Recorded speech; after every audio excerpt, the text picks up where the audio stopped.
અશાંત ધારા મુદ્દે ધારાસભ્ય અરવિંદ રાણાની રજૂઆત ગેરમાર્ગે દોડનારી છે તેવું અસલમ સાયકલવાલાએ જણાવ્યું.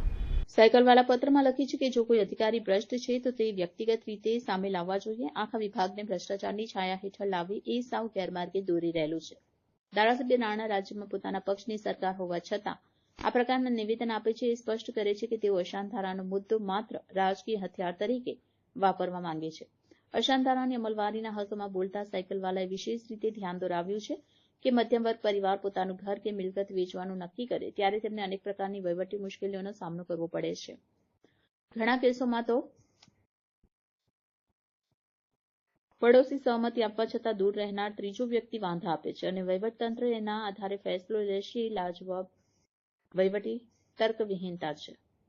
પત્રમાં વધુમાં જણાવ્યું છે કે ઘણા અરજદારોની ફાઇલો મહિનાઓ કે વર્ષો સુધી લટકી રહે છે. ઘણીવાર હાઈકોર્ટ રાજ્યના આદેશોના બદલે અરજદારોના હકમાં ચુકાદા આપે છે. આ મહેસૂલ વિભાગની કાર્યક્ષમતા પર સીધો પ્રહાર છે. આવા ઉદાહરણો પરથી તંત્રે શીખ લઈને ઝડપથી અને ન્યાયસંગત રીતે નિર્ણય લેવાની જરૂરિયાત વ્યક્ત કરવામાં આવી છે. સુરત પૂર્વ વિધાનસભાના ધારાસભ્ય શ્રી અરવિંદભાઈ રાણાએ ગત 24 જુલાઈના રોજ મહેસૂલ વિભાગના અધિક મુખ્ય સચિવ જયંતિ એસ રવિને એક રજૂઆત કરી કે સુરતમાં જે અશાંત ધારાનો કાયદો છે એનું ઉલ્લંઘન થાય છે અને મહેસૂલ વિભાગ ભ્રષ્ટાચાર કરે છે. મારે એ જણાવવું છે કે અરવિંદભાઈ રાણા 2 ટર્મથી ધારાસભ્ય છે.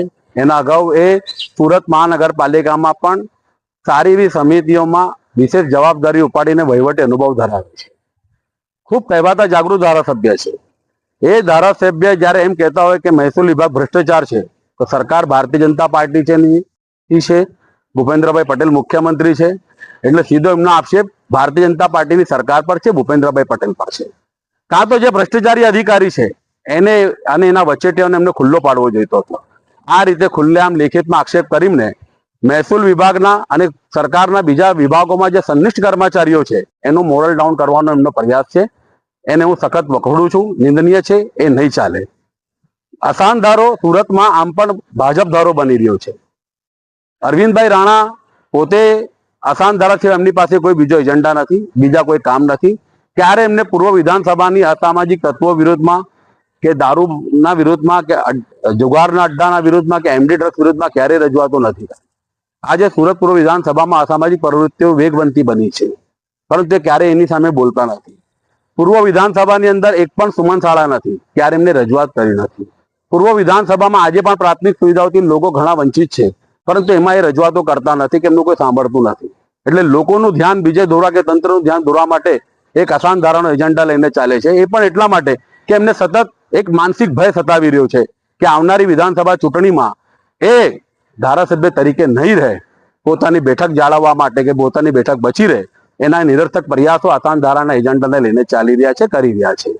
હું તંત્રને એટલી જ અપીલ કરું છું કે અશાંત ધારામાં સૌથી વધારે કોઈ દુઃખી થતું હોય તો મધ્યમ વર્ગ પરિવાર થાય છે. જ્યારે મધ્યમ વર્ગ પરિવાર હિન્દુ હોય કે મુસ્લિમ હોય પોતાની મિલકત વેચવાણ કરવા નીકળે છે તો એને એટલી બધી મુશ્કેલી વેઠવી પડે છે કે જેની કોઈ હદ નહીં.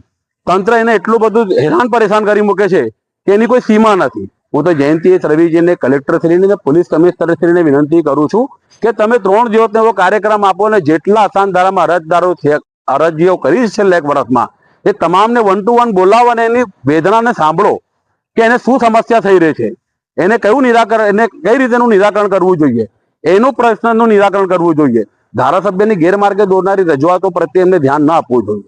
અને ધારાસભ્યશ્રીએ પણ જે પ્રમાણે રજૂઆત કરી છે કે સુરત શહેરની અંદર કોમી દંગલો થાય છે, હું કહું છું કે સુરત શહેરનો રેકોર્ડ છે. સુરત શહેર કોમી એકતાનું પ્રતીક આજથી નહીં વર્ષોથી છે. એ એની સંસ્કૃતિ છે. હિન્દુ મુસ્લિમ એકતા ભાઈચારો એના સુરતીઓના ડીએનએમાં છે. એટલે અરવિંદભાઈ આવી વાહિયાત વાતો ના કરવી જોઈએ.